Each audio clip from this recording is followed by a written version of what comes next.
ગુરુ પૂર્ણિમાના પાવન અવસરે પેપર લીકના મુદ્દે સરકાર અને સંબંધિત મંત્રીઓને સદબુદ્ધિ મળે તે હેતુથી મંદિરે પ્રાર્થના કરવા જઈ રહેલા આમ આદમી પાર્ટીના પ્રદેશ મહિલા મોરચાના પ્રમુખ પાયલ સાકરિયા સહિત મહિલા મોરચાની અનેક કાર્યકર્તાઓને પોલીસે ડિટેઇન કર્યા। આમ આદમી પાર્ટી દ્વારા કાર્યવાહીનો વિરોધ વ્યક્ત કરવામાં આવ્યો હતો। પક્ષના જણાવ્યા મુજબ શાંતિપૂર્ણ રીતે પ્રાર્થના કરવા જઈ રહેલા કાર્યકર્તાઓને રોકી ડિટેઇન કરવામાં આવ્યા, જ્યારે પોલીસે કાયદો અને વ્યવસ્થા જળવાઈ રહે તે હેતુથી કાર્યવાહી કરવામાં આવી હોવાનું જણાવ્યું હતું। આજે અમે સૌ આમ આદમી પાર્ટીની મહિલા વિંગ સાથે અમે લોકો કારગિલ ચોક ખાતે દર્શન કરવા આવ્યા હતા। ગુરુ પૂર્ણિમા છે। આપણને સૌને ખબર છે કે વારંવાર પેપર લીક થાય છે। ગુજરાતમાં છેલ્લા 10 વર્ષમાં 34થી વધુ પેપર લીક થયા છે। લાખો વિદ્યાર્થીઓનું જીવન આગમાં ધકેલાઈ ગયું છે, નિરાશાની અંદર ધકેલાઈ ગયું છે। ત્યારે આજે અમે એ લોકોને સદબુદ્ધિ મળે અને હમણાં ગઈ 20 તારીખે એટલે કે 8 દિવસ પહેલા પેપર લીક થયું BAMS નું અને આજ દિન સુધી એમાં કોઈ કાર્યવાહી નથી કરવામાં આવી। આ પેપર આરોગ્ય વિભાગ દ્વારા લેવામાં આવ્યું હતું, એની જવાબદારી આરોગ્ય વિભાગની આવે અને આરોગ્ય મંત્રી ગઈકાલે એવું નિવેદન આપે છે કે અમુક શબ્દ વાયરલ થયા હતા। 12માંથી 11 પ્રશ્નો વાયરલ થાય છે।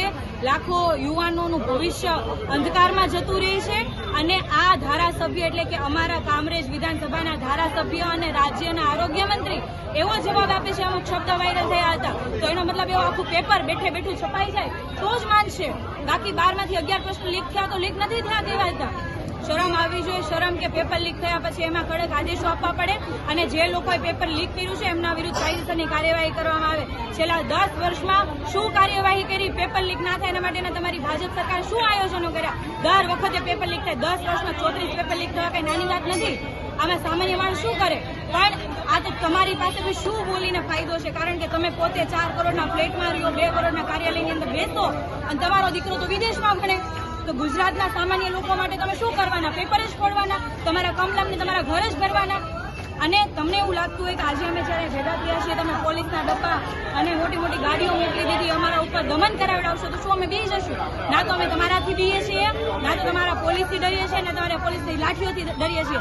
આજે તો માત્ર અમે મંદિરે દર્શન કરવા આવ્યા હતા અને આ તમામ લોકોને સદબુદ્ધિ આપે એના માટેની પ્રાર્થના કરવામાં આવ્યા હતા, પણ જરૂર પડશે તો તમારા ઘરનો ઘેરાવો કરીશું, તમારા કમલમનો પણ ઘેરાવો કરીશું, એમાં અમને કોઈ નહીં રોકી શકે। જય હિન્દ।